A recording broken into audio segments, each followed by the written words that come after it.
Vamos lá, temos 10 mil pessoas aí na nossa live, já vamos atualizar todo esse cenário aqui, eu até falei nas quentes do dia, e o que está acontecendo neste momento? Quando veio a proposta do Zenit da Rússia, essa proposta de valores, ela pode alcançar aí... O Cruzeiro, ele negociou com o Al Hilal, com o Zenit, tendo a presença do empresário do Matheus Pereira, né, que continua aqui em Belo Horizonte, o Eduardo Maluf. Da parte do clube já está tudo negociado. E por que o Cruzeiro ele precisou negociar? Porque eles estão aguardando a última resposta do Matheus Pereira é a assinatura. Isso não aconteceu. Então, ainda tem tempo? Sim, tem tempo, porque hoje o processo é todo online, né? Então, até amanhã, eu só não sei, e peço desculpa aí, se pode ser até meia-noite da Rússia, se for, é até amanhã às 18 horas. A gente vai ter a definição. Se for um pouco antes, se o bid da Rússia encerrar um pouco antes, mas mesmo assim, por exemplo, no Brasil funciona assim, o bid se encerra às 19 horas. Mas se você dá início ali no processo da negociação, no TMS, né, que é uma sigla inglesa aí para o sistema de transferências da FIFA, se você inicia o processo, a sua transferência está valendo. Acho que é a mesma coisa lá no caso da Rússia. Então, amanhã, mas aí não pode virar o dia, né? Então, amanhã é o dia decisivo. O Matheus, ele vem conversando com o seu empresário, e por que eu falei que tem um entendimento para tocar o negócio? Porque senão o empresário já teria encerrado o papo, né? E ele está no meio da negociação. Então, querendo ou não, tem uma concordância, mesmo que sem ser a derradeira, né, a decisiva, da parte do Matheus, né? E ele é representado pelo Eduardo Maluf, que está tocando a negociação juntamente com o Cruzeiro. Então, o Cruzeiro, ele aguarda o Matheus Pereira assinar. Eu topo, eu aceito e vou assinar. Ponto. A negociação está concretizada. E aí, por que as próximas horas serão decisivas?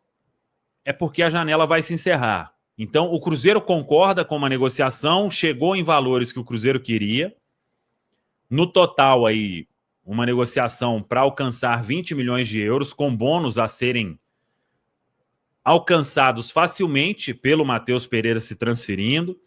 É um contrato maior para o jogador, questão financeira também, pelo que eu conversei, maior também para ele. E aí, tá nesse estágio. Agora, se o Matheus não assinar, não tem nada feito, né? Então, não tem negociação próxima como? Falta tudo, falta assinar, falta tudo. Aí vale aquela que a gente já falou, né, de cautela e isso e aquilo. Então, vamos aguardar as próximas horas. Tem isso da parte do jogador, que é o empresário. Ele também trabalha para que a negociação aconteça. Agora, tudo depende do atleta, né? É o Matheus Pereira que decide. Assinou, vai embora. Passou o tempo, fica no Cruzeiro, e aí vamos acompanhar os próximos passos. Então, eu vi, né, até falta assinar, falta tudo. Para mim, hoje, falta tudo. Tem um acordo ali de valores, disso, daquilo, o que vai ficar para o Cruzeiro, o que vai ficar para o Al Hilal, como seriam os bônus. Isso tudo já foi conversado, já. Isso realmente está... Não tem mais nada, não tem o Cruzeiro, o Zenit, aumenta aí mais tanto. Não, já tudo que tinha que ser conversado entre clubes já foi. E volto a afirmar, o processo, ele ainda tem tempo para entrar ali no sistema, tudo online, e a negociação acontecer. Então, até amanhã, 18 horas, 18h01, Se não assinou nada, aí não tem mais negócio, viu, galera? Pois é, a gente estava até brincando aqui nos bastidores que eu falei. Praticamente toda negociação que você for tentar iniciar no mercado da bola, você está a 2 sims de concretizá-la. Que é o sim do jogador que você está querendo buscar e o sim da equipe a qual ele pertence. Então, assim, beleza, o Cruzeiro fechou tudo, mas se o Matheus não quiser ir, não quiser assinar, realmente não vai para frente isso, né? É chato pela demora, né? Talvez ele pudesse já ter decidido e já ter resolvido esse assunto, né? Só fica alimentando essa expectativa, essa ansiedade aí e fica nesse duelo, né? De quem tá querendo que o Matheus permaneça, quem tá querendo que o Matheus saia, enfim. Acho que poderia dar um pouco mais de celeridade na questão, mas igual o Samuel comentou, de amanhã não passa. Acho que o Cruzeiro já tem que decidir isso amanhã já. A equipe dentro de campo, a comissão técnica já tá pensando no jogo de sábado e a diretoria já ter, independente se o Matheus for sair agora ou não, já ter mapeado quais são as posições que o Cruzeiro precisa recompor no elenco ou trazer alguém para poder elevar o nível, né? Porque se o Matheus não sair agora, gente, ele vai sair no meio do ano. E se por acaso, né, não sair no meio do ano, for uma questão assim, rara dele ficar até dezembro aqui, ele vai poder assinar um pré-contrato e vai sair, né? Acho que ninguém coloca a mão no fogo aqui para que o Matheus vai renovar, né? Se tivesse uma apostazinha lá na KTO, a odd para o Matheus Pereira renovar com o Cruzeiro tava mais de 10 e para ele sair do Cruzeiro aí no próximo ano e meio, bem baixinho. Então, acho. 1.01. Pois é. Ninguém colocaria a mão no fogo por essa permanência. Então, o Cruzeiro tá olhando, pensando pelo lado dele também, né? Se ele conseguir fazer negócio com o Matheus ou agora, ou até no meio do ano, ele leva dinheiro na jogada. A gente pode até ver um comentário aí de uma situação, claro, que tem suas divergências, né? Mas, por exemplo, lá em 2019, quando o Cruzeiro vendeu a Arrascaeta, o Flamengo também estava querendo o Dedé. E o Cruzeiro não fez o negócio com o Dedé. E depois de um tempo lesionou, não jogou mais, o Cruzeiro perdeu aquela negociação. Então eu imagino que a diretoria também pensa por esse lado, né? Se em breve ele vai estar saindo aí, podendo assinar um pré-contrato, saindo de graça, talvez é a chance do Cruzeiro estar embolsando aí uma quantidade significativa de milhões de euros que vão ajudar na busca por um ponta-direita, um outro camisa 10, ajudar na montagem do elenco. A questão, Bernardo, que parece óbvia, mas não é, né? Porque no universo aí de 10 mil pessoas assistindo a gente, pode ter gente que não entenda. A questão é o seguinte: o Cruzeiro, se o Matheus Pereira fica aí, né, até o final do seu contrato, cumpre ali e vai embora, o Cruzeiro não ganha nada financeiramente, mas tem um retorno técnico, né? O Al Hilal é 0-0, né? O Al Hilal não leva nem retorno técnico nem financeiro se o contrato dele com o Cruzeiro termina. Então, assim, também não sei se o Al Hilal estaria disposto a abrir mão de alguma coisa, porque é um negócio muito grande para o Al Hilal. Não sei se eles importam com isso também, que a turma lá tem muita grana, mas assim, mas separar um negócio que tem a perspectiva de dar lucro zero, né? Daí, né, 60 milhões, pô. Mas eu acho difícil, viu, Rafa? Porque pensando assim na perspectiva da negociação, se o Al Hilal bate o pé e fala que não vai abrir mão dos 50% dele na totalidade ali, nem o Cruzeiro, nem o Matheus Pereira iriam deixar de fazer um negócio por causa disso, sabe? Então, eu acho que é uma situação complicada, assim. Não, a gente não tá lá dentro para ver esses bastidores das conversas entre esses clubes, mas eu acho uma questão um pouco mais complexa. Porque se fosse um cenário que, por exemplo, beleza, você não vai abrir mão aí e deixar uma porcentagem maior com a gente, beleza, o Cruzeiro vai sair aqui do negócio, não vai para frente, a gente vai barrar a negociação, mas não é o caso, né? Então, acho um pouco mais complexo. Quando o Cruzeiro, né, assinou o contrato com o Matheus Pereira, já citamos isso aqui também em outras oportunidades, eram 4 anos, né, que parece que foi proposto ao Matheus Pereira e ele exigiu que fosse os 2 anos. E a cada tempo que passa, esse poder, né, de decisão na parte do jogador, ela vai aumentando em relação ao time no qual ele tem contrato, né.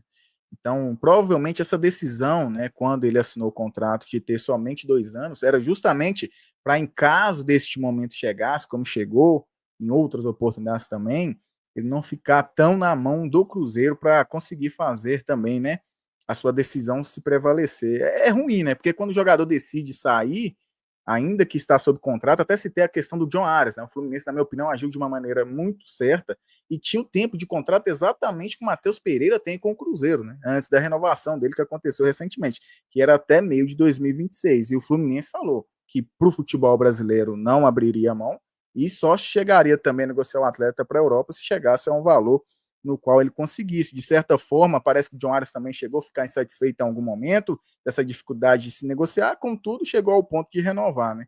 Então, o tempo vai se passando e tem toda essa questão. O John Arias deu entrevistas falando sobre isso? Pois é, ele não deu entrevista, né? Isso é verdade, porque era somente daquilo que ouvíamos, né?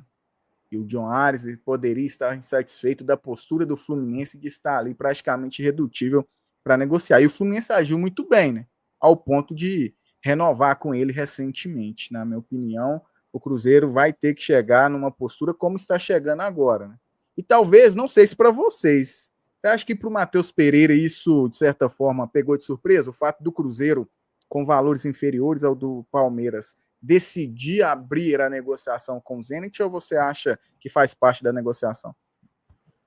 Eu acho que pegar de surpresa, acho que pegou o próprio Matheus, né? Porque ele estava pensando lá em dezembro. Em fevereiro, dia 17 de fevereiro, não estava mais, né? Podia pensar de novo na metade do ano. Agora, tem alguns pontos importantes aí dessa história do Matheus, muita gente me questionou na época sobre o contrato de 2 anos apenas. É que o Cruzeiro replicou tudo que ele tinha no Al Hilal. Então, e para o Cruzeiro, quanto maior o período, não sei se teve um pedido dele ou se partiu do próprio Cruzeiro, isso eu não sei. Mas quanto maior o período, mais alto ficaria o combo, né? Comissão, você faz 2 anos, são 48 meses. Se você replica lá o contrato que ele tinha por 4 anos, por 5 anos, aí já... Não, 2 anos, 24 meses. 5 anos, 60 meses, né? Coloca vezes o valor do salário, mais comissão. Então, sairia muito cara a operação, né? Então, penso que o Cruzeiro também viu com bons olhos um contrato menor no ponto de vamos ver o que vai acontecer, se pinta alguma coisa, e realmente agora pintou no decorrer deste período. E depois volta a conversar. O Pedro até falou, né, lá nos Estados Unidos, que ofereceu ele mais 2 anos, né? E aí, isso aí não foi para frente. Então, acompanhar. Eu acho que pegou todo mundo de surpresa. Mas agora tem as partes querendo e faltando só o ok do atleta para o martelo ser batido. O ok no sentido de assinar, né? Até um perfil ali estava me xingando ali. Não é um raciocínio difícil de ter, né, gente? Se não tivesse um princípio de entendimento de que a negociação é para seguir, da parte do atleta também, o empresário já tinha encerrado. Não é viagem isso. Não, Matheus, e aí? Não quero ir. Não, vou pensar. Então, beleza. Então, vamos tocando aqui os pontos importantes e você tem até tal hora para decidir se assina ou não. É isso. É o que está posto. Senão você ia ficar conversando com os russos lá à toa. Ah, não, eu quero isso aqui. Ó, o meu jogador não vai, não. Ele já falou que não vai, mas aqui, você aceita aí aumentar? Pô, vamos usar aí a cabeça, né, gente? Pelo amor de Deus. Eu acho que surpresa nessa história aí, talvez tenha sido até o Zenit chegar tão tarde na janela, né? Talvez o Zenit, que tinha outros alvos aí no mercado, se viu sem opções, não conseguiu levar talvez as primeiras escolhas deles, né? Por exemplo, o Gerson, que quanto tempo a gente vê aí que o Zenit tá querendo o Gerson? E aí não conseguiu. O Bernardo, até antes mesmo da saída do Claudinho, não é isso? Não sei se antes, mas com certeza a saída do Claudinho foi um catalisador para o Zenit, né, começar a procurar jogador no mercado assim, de forma muito, muito quente, né? Então, assim, o Zenit talvez não chegasse nessa altura do campeonato procurando jogador, pelo menos não seria o planejamento deles, né? Então foi uma surpresa até chegar uma proposta tão perto do fechamento da janela de transferências da Rússia, né? E certamente aí o posicionamento do Cruzeiro também soma tudo isso de topar liberar o jogador. Acho que realmente são fatores que pegam muito, muito de surpresa o Matheus. Sobre aquela questão do contrato aí que o Samuel tocou, eu acho assim, eu acho que até o Cruzeiro toparia fazer um contrato maior, porque eu não acho que o que o Matheus fez nos últimos 6 meses de 2024 justifica o Pedrinho dar a declaração de querer renovar com ele se não foi o que aconteceu até a metade do ano quando o Cruzeiro renovou, que foi realmente quando ele jogou muito bem ano passado. Acho que o Cruzeiro teria interesse sim de estender. O Matheus exigiu um contrato curto ali, coloca ele como com um grande poder de negociação, porque meio que força, igual eu estava falando, meio que força o Cruzeiro a negociar ele agora ou no meio da janela, porque se não chegar em dezembro, ele pode fazer um pré-contrato com um clube europeu e sair de graça no meio do ano de 2026, né? E aí a gente está falando de valores, assim, muitos milhões de euros, né? Que por mais que o Pedrinho tenha muito dinheiro, que o Pedrinho tenha toda a estrutura financeira para poder tocar o Cruzeiro, faz diferença, pô. São 20 milhões de euros que a gente está falando aí, incluindo os bônus. Então, 10 milhões de euros para o Cruzeiro, né? Na divisão com o Al-Hilal. E acho que tudo isso influenciou bastante e faz com que ele não tenha tomado essa decisão ainda, né? São muitos fatores em pouco tempo.